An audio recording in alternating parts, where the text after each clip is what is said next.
Hi there. Good evening. Hope this finds you doing well. Maybe having a rockin' Friday night. I had a little bit of a different day today, a little bit more introspective. I've said several times throughout this, I feel like it would be a lot easier for me to turn a blind eye to the media, kind of pretend like the things aren't happening out there and just exist within the walls of my house, submerge myself 100% into my kids and be totally distracted. But anyone that knows me knows that that's not who I am. I need to be able to lead and advise and consult with regards to all of my clients and all the people that trust in me to be a leader in this. And with that comes a lot of responsibility to stay informed on everything that's going on, to be on top of things and really understanding things. And I am happy to do all those things, but the reality of it is that some days that takes a bit of an emotional toll. Being so engrossed in what's happening out there comes with a level of humanity every once in a while to just say, hey, this is hard. It's getting uglier, and it's going to continue to get uglier. And I think I had a little bit of that afternoon where it was the first time that I had to really step back and say to myself, in the coming weeks, this is getting worse, much as I've said to you.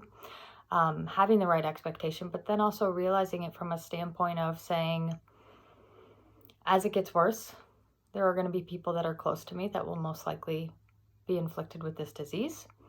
There are people that are close to me that possibly could find themselves in a critical condition, and there are people that are close to me that could possibly die in this. And that is a very overwhelming feeling. No matter how strong I am, no matter how much of a leader I am, those are still things that are real. So I was dealing with that a lot today. So I just didn't feel like coming on and talking about real estate. I didn't feel like talking about the markets, talking about the data, talking about the wins. I want to talk about being a Chicagoan, because that's one of the things that I've seen as a major win in the last couple of weeks. I am always proud to be a Chicagoan. I am born and raised in Chicago. I did try and detour for a few years in the middle there. Really, it wasn't to find a better city. It was just to find a equally good city with better weather. And I realized that that wasn't possible. So I've been back here now for almost 2 decades.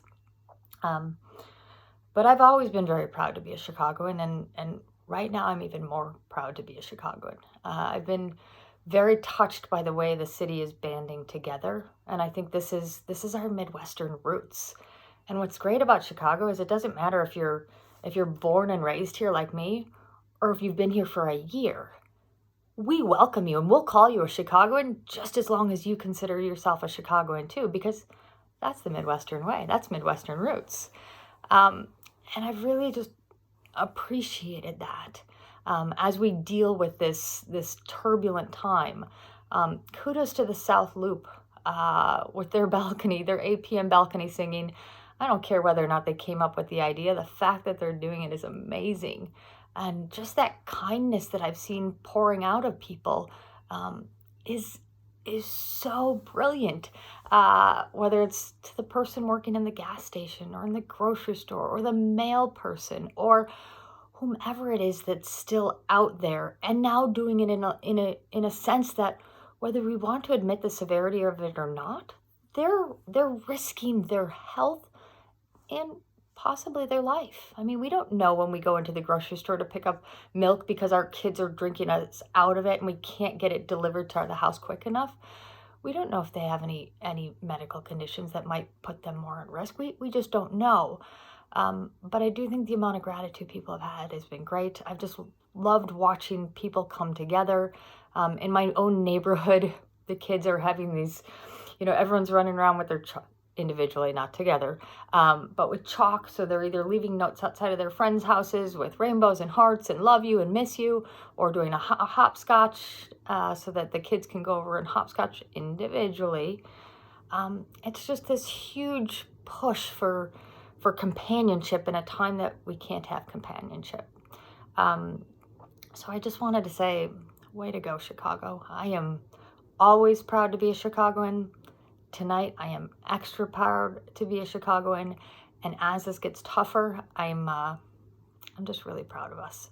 So on that note, sorry there was no data, there was no real estate, there was just a little bit of real emotion in real life. But please continue to be kind to one another, be kind to yourself, take care of one another, take care of yourself. Huge shout outs for all the medical personnel that are fighting the good fight as if it is a war, because it is a war for them. Shout out to all the people that are out there on a daily basis, keeping our lives running as smoothly as we possibly can during these turbulent times. I am looking forward to getting through this with all of you. I'm excited to see a lot of you on the backside of this. Just keep up the good work, Chicagoans. I'm super proud to be part of your tribe, and I'll look to see you tomorrow night.